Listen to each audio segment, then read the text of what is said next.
मन पंछी जाए वहाँ जहाँ है गुरु आनंद गुरु। मन पंछी जाए वहाँ जहाँ है गुरु आनंद गुरु। मन पंछी में आ जाए गुरु गुण गाए शुभ आशीष पाए। मन पंछी जाए वहाँ जहाँ है गुरु आनंद गुरु। नेत्र की शोभा बढ़ाता है अंजन, नेत्र की शोभा बढ़ाता है अंजन। हाथ की शोभा बढ़ाता है कंगन, हाथ की शोभा बढ़ाता है कंगन। जिनका जीवन चंदन जैसा, जिनका जीवन चंदन जैसा, ऐसे आचार्य भगवान को मेरा शत शत वंदन नमन, शत शत वंदन नमन। आज की पुरानुवाद सभा हमारे श्रवण संघ के द्वितीय पदक आचार्य सम्राट पूज्य श्री आनंद ऋषि जी महाराज साहब को समर्पित। जैन धर्म में तीर्थंकर परंपरा हर 24 के अंदर होती आई है। जब तीर्थंकर काल कर जाते हैं, निर्वाण को प्राप्त हो जाते हैं, तो तीर्थंकर के जो आसन होता है उसके ऊपर आचार्य सुशोभित होते हैं। और कहा जाता है कि जब तीर्थंकर नहीं होते, यदि आचार्य के दर्शन कर लेते हैं तो वे आचार्य तीर्थंकर के भी समान होते हैं। तो ऐसे आचार्य भगवान की हम पावन जन्म जयंती आज मना रहे हैं, जिनका जन्म महाराष्ट्र के ऐसे प्रांत में, जिस महाराष्ट्र के अंदर अनेकों महापुरुषों ने जन्म लिया है। स्वामी रामदास, समर्थदास, साईं बाबा, संत तुकाराम जैसे महापुरुष भी महापुरुष महाराष्ट्र की धरती पर क्या हुए हैं, अवतरित हुए हैं। तो हमारे आचार्य भगवान का जन्म स्थान कौन सा है? चिंचोड़ी जन्म स्थान है इनका। और इसके पिता का नाम देवी चंद और माता का नाम उल्साबाई। इनके बचपन का एक प्यारा सा निकनेम था, याद है किसी को? एक नेमी से अलग एक और नाम था। नेमी से अलग इनके माता पिता इनको गोटी राम के नाम से पुकारते थे। बचपन से ही ये दिव्य प्रतिभा के धनी थे। आपने आचार्य भगवान का चेहरा देखा होगा, फोटो इत्यादि के अंदर उनका मस्तक कितना क्या है, उठा हुआ है, कितना विशाल है। चेहरा छोटा है पर मस्तक क्या है, इतना बड़ा है। तो भी कहते हैं वो बचपन से ही दिव्य प्रतिभा के जाते धनी थे। एक बार कुछ पढ़ते थे तो एक बार में भी क्या हो जाता था, याद हो जाता था। स्कूल में पढ़ रहे थे, एक दिन स्कूल से घर पर आते हैं और घर पे देखते हैं बहुत सारे व्यक्तियों की क्या लगी हुई है, भीड़ लगी हुई है। कुछ रोने की क्या आ रही है, आवाज आ रही है। माँ भी जोर जोर से रो रही है। वो अपने बड़े भाई से पूछते हैं, माँ क्यों रो रही है? अरे पिताजी को जमीन पर क्यों लिटा दिया है? तो उनके बड़े भाई कहते हैं कि पिताजी का देवसान हो गया, अब वो क्या होंगे, भगवान के पास चले गए। अब वो आनंद गोटी राम बचपन की आवाज में कहते हैं, क्या पिताजी अब कभी बोलेंगे नहीं? क्या पिताजी अब कभी उठेंगे नहीं? तो उनकी माँ कहती है, नहीं बेटा, अब ये दूसरी गति में क्या हो गए, यहाँ से इनका चला जाना हो गया। अब धीरे धीरे कहते हैं समय बीतता चला गया। वो गर्मी की छुट्टी का दिन आया। आपने बहुत बार सुना है कि वो गर्मी की छुट्टी में कहाँ गए थे, इनके यहाँ पर अपनी मौसी के यहाँ पर निगड़ा के अंदर गए। और वहाँ पर महासाध्वी श्री रतन कुंवर जी महाराज का भी विराजमान थी। माँ ने अपने बेटे से कहा, चल मौसी के यहाँ पर चलते हैं, गर्मी की छुट्टियां भी बीत जाएंगी। माँ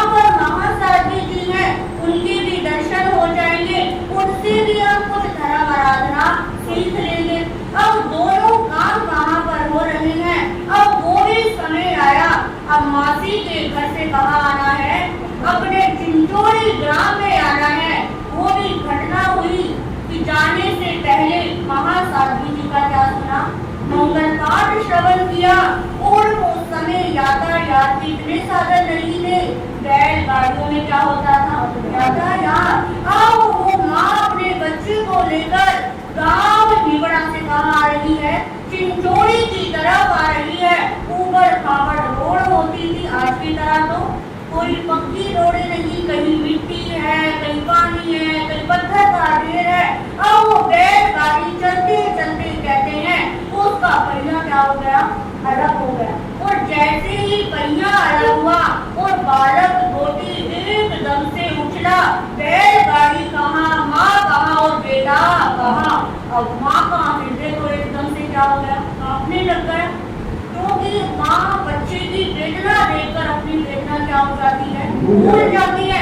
उसे ये महसूस नहीं हुआ कि मुझे कहाँ चोट लगी, मैं कहाँ गिरी। वो एकदम से बच्चे की तरफ भागी कि बेटा तुझे कुछ लगा तो नहीं, तुझे चोट तो नहीं आई, तुझे देखो कहाँ कहाँ पर चोट लगी है। और वो बैठ के मुस्कुराते हुए कहते, माँ कैसी बात कर रहे हो, क्या आपको पता नहीं हम किसका मंगल पाठ सुनते आए थे, किसका सुना था, साध्वी श्री रतन जी कुंवर जी महाराज का। जब हम मंगल पाठ सुनकर आए हैं तो मुझे क्या हो सकता है। तो उनके अंदर देखो बचपन से ही धर्म के गुरुओं के प्रति कितनी श्रद्धा थी कि मंगल पाठ सुना है तो मेरा कुछ भी बात बाबा नहीं होने वाला। अब कहते हैं अपने चिंचोड़ी गांव में आ गए और थोड़े दिनों के बाद उनके ग्राम के अंदर रतन ऋषि जी महाराज का क्या होता है, मंगल पदार्पण होता है। नित्य प्रतिदिन दर्शनों प्रवचनों का लाभ लेने लगे।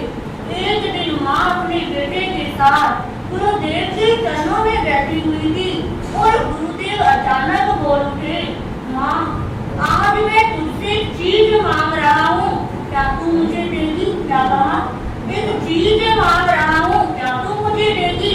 तो वो माँ कहती है, गुरुदेव आप मेरे घर पे भिक्षा के लिए पधारना, जो आप इशारा करोगे मैं क्या करूँगी, दे दूंगी। वो गुरुदेव कहते हैं, नहीं मैं ऐसी भिक्षा मांग रहा हूँ जो तेरे पास इस समय बिगड़ है। माँ कहती है, गुरुदेव मैं कुछ समझी नहीं, आप किस भिक्षा की बात कर रहे हो। तो गुरुदेव ने कहा, तेरा ये पुत्र नहीं, मैं क्या कर रहा हूँ, इस भिक्षा की बात कर रहा हूँ।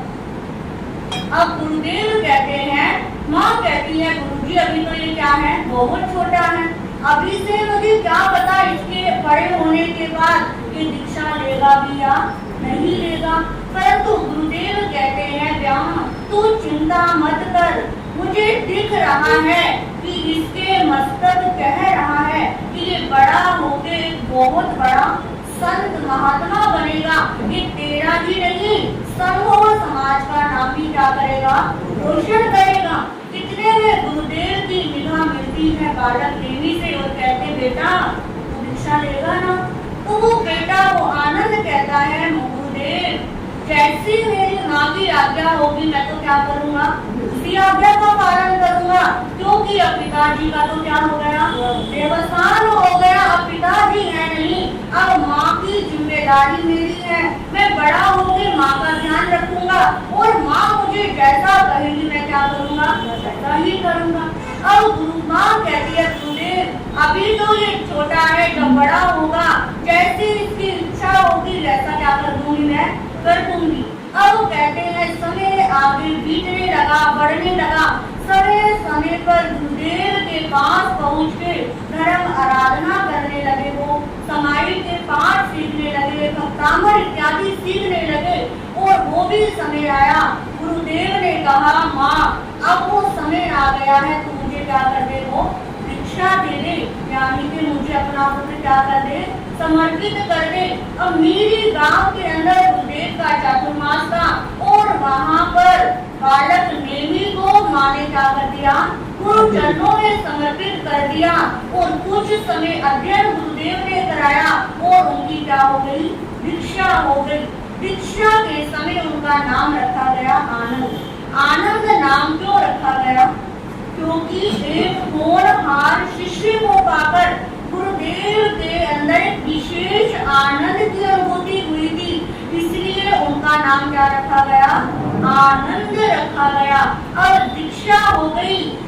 जब उनका जीवन चरित्र पढ़ते हैं उसके अंदर आता है कि दीक्षा का पहला चातुर्मास पहले के समय में इतनी सुख सुविधा नहीं थी। 5वीं समिति के लिए जंगल में गए हुए थे। मात्र 13 साल की क्या है, उम्र है। उनका जीवन 13 साल की उम्र से शुरू होकर 93 साल की उम्र तक चला। अब वो 5वीं समिति के लिए जंगल में गए हुए, जंगल में घटना घटती है। एक व्यक्ति को जैन साधु के ऊपर क्या आ गया, द्वेष आ गया और उसने बालक जो बाल मुनि थे उनको उन्हीं के ओबे से क्या कर दिया, पीटना शुरू कर दिया। इतना पीटा कि उन बाल मुनि की कमर पे नील के क्या पड़ गए, निशान पड़ गए। कई खून भी निकल गया और जब आके वापिस स्थानक में आ गए और गोचरी के समय गुरुदेव के सामने बैठे हैं और गुरुदेव देखते हैं आज कुछ चेहरा क्या लग रहा है, मुरझाया लग रहा है। एकदम से गुरुदेव की निगाह जाती है उन बाल मुनि की चादर के ऊपर खून के क्या लगे हुए थे, कुछ धब्बे लगे हुए थे। पूछा, अरे बाल मुनि क्या हुआ, इतने चादर में तुम्हारे खून कैसे?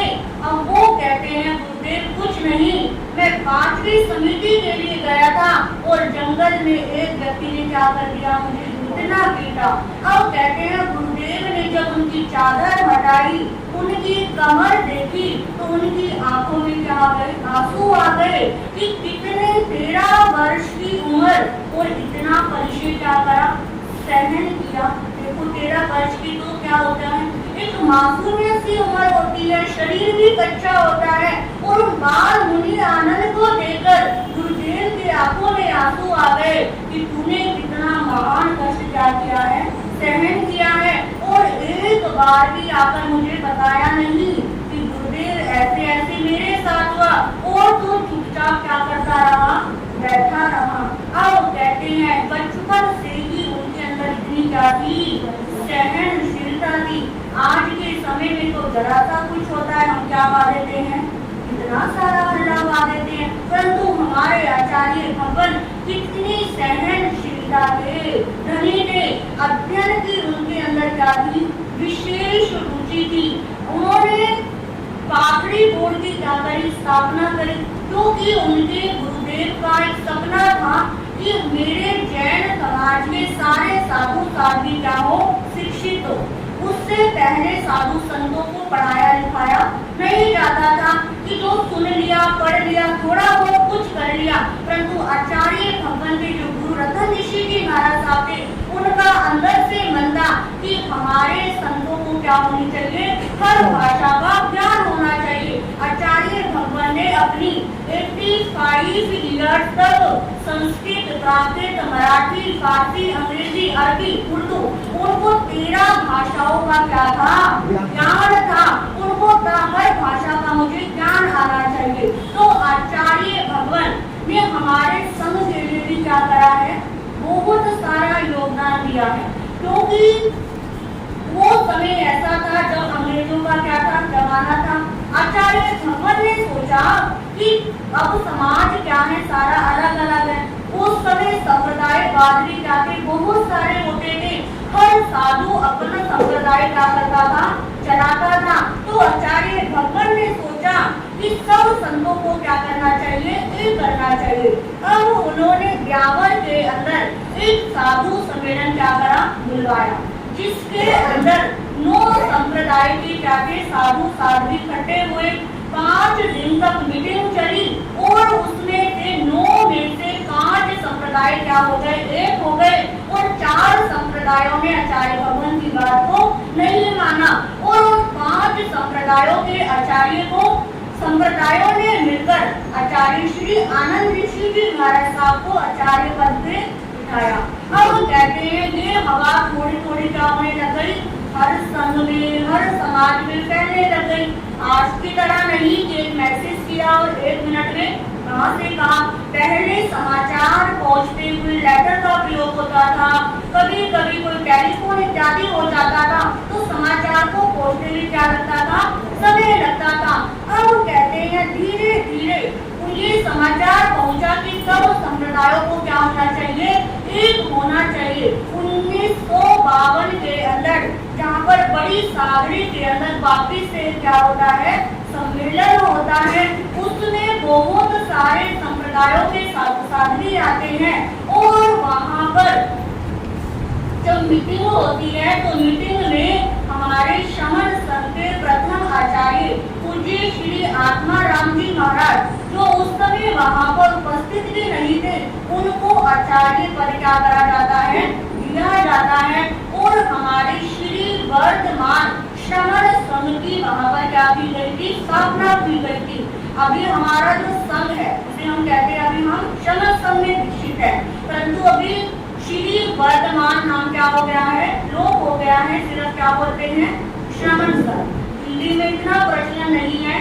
जब हम राजस्थान, मध्य प्रदेश इत्यादि में विचरण कर रहे थे तो वहाँ पर सीधा लोग ये पूछते थे कि महाराज आप कौन से संघ के हो, तो पूछते महाराज आप कौन से टोले के हो, आप कौन से ग्रुप के हो। वहाँ पर लोग हमसे पूछते थे कि महाराज आप कौन से संघ के हो, तो हम कहते थे हम कौन से संघ के हैं, हम श्रमण संघ के हैं। तो 1952 के अंदर हमारे श्रमण संघ की क्या हुई, स्थापना हुई, जिसके अंदर प्रथम पदकर आचार्य श्री आत्माराम महाराज जी को क्या करा गया, आचार्य पद दिया गया और आनंद ऋषि जी महाराज साहब को प्रधानमंत्री पद दिया गया। तो इस तरह समय समय पर आचार्य श्री आनंद ऋषि जी महाराज साहब के पावन सानिध्य में सम्मेलन हुए और इन्होंने ही आचार्य श्री देवेंद्र मुनि जी महाराज साहब को उपाचार्य क्या कर दिया था, घोषित कर दिया था। इन्होंने ही हमारे वर्तमान आचार्य सम्राट पूज्य श्री शिवमुनि जी महाराज साहब को युवाचार्य क्या कर दिया था, घोषित कर दिया था। इनका विचरण सिर्फ राजस्थान, महाराष्ट्र में ही नहीं, अपने उत्तर भारत के प्रांतों के अंदर भी क्या हुआ है, विचरण हुआ है। जैसे दिल्ली के अंदर चांदनी चौक में इनका क्या हुआ, चातुर्मास हुआ और चांदनी चौक के अंदर जैन धर्म दिवाकर की इनको पदवी दी गई। कोल्हापुर रोड के अंदर क्या हुआ, इनका चातुर्मास हुआ। इस तरह फिर इनका चातुर्मास लुधियाना के अंदर हुआ, मालेरकोटला के अंदर हुआ। मालेरकोटला की घटना आती है कि जो आचार्य भगत का चातुर्मास था, एक श्रावक जी थे, उनको वो भगवान के दर्शन करने के लिए आए और गर्दन में पट्टा बंधा हुआ था और डॉक्टर ने कहा था कि ये पट्टा 6 महीने से पहले उतर ही नहीं सकता। अब कहते हैं जैसे वो आचार्य भगवान के चरणों में झुका और भगवान के हाथ का स्पर्श उसकी गर्दन के पट्टे पे हुआ और एकदम से वो पट्टा क्या हो गया, उतर गया और उसका सारा दर्द क्या हो गया, गायब हो गया। अब सब जितने भी सब लोग थे सब क्या थे, हैरान थे, परिवार वाले हैरान थे कि डॉक्टर ने क्या कहा था, 6 महीने से पहले नहीं उतरेगा, परंतु आचार्य भगवान का इतना दिव्य भव्य आशीष था कि हाथों का आशीर्वाद मिलते ही वो पट्टा क्या हो गया, गायब हो गया। इसी प्रकार सवाई माधोपुर के अंदर जब उनका विचरण हुआ तो एक श्रावक ने विनती भिजवाई कि भगवान मेरे घर पे पधारना, मुझे आंखों से दिखाई नहीं देता। अब कहते हैं आचार्य भगवान को सरल थे और सवाई माधोपुर के उस श्रावक के घर पर क्या हो गए, पहुंच गए।